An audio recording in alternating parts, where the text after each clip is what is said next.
Министерството за внатрешни работи поднесе кривична пријава против 11 лица кои беа приведени синоќа поради злоупотреба на јавни набавки со мазут штетен по здравјето. Едно лице се уште е во бегство, додека друго лице е во притвор за друго кривично дело. Според полицијата, по наредба на кривичниот суд и во координација со обвинителството за гонење организиран криминал и корупција, извршиле акција во Скопје, Битола и Кичево.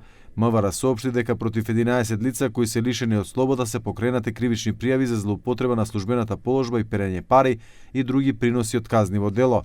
Министерството за внатрешни работи до основното јавно обвинителство за гонење на организиран криминал поднесена е кривична пријава за злоупотреба на службена положба и овластување и перење пари и други приноси од казниво дело против 13 физички и едно правно лице.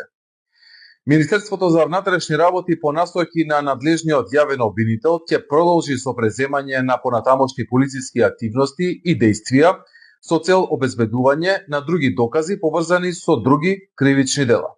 Во рамките на акцијата пронајдени се одземени се документација, мобилни телефони, околу 150 куршуми од разен калибар, 2 пиштоли и 3 автомобили. Тава 21 ги обезбеди имињата на осомничените. Меѓу нив е и поранешниот директор на ЕСМ Васко Ковачевски, осомничен за злоупотреба на јавна набавка на мазут и за перење пари.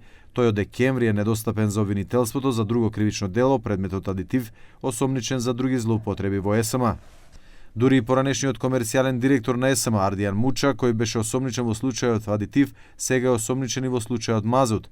Осомничени се Радко Капушевски, генерален директор на компанијата РКМ Енерджи, и Асмир Јаховски, собственик на компанијата Пуцко Петрол, кој е син на пратеникот Исмаил Јаховски од редовите на ДУИ.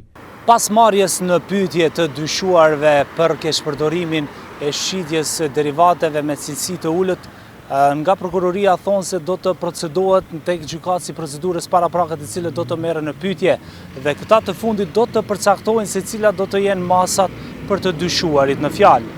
Од обвинителството за организиран криминал и корупција вела дека во текот на 24 часа од приведувањето според судската пракса, на осомничениот мора да му биде изречена една од предистражните мерки.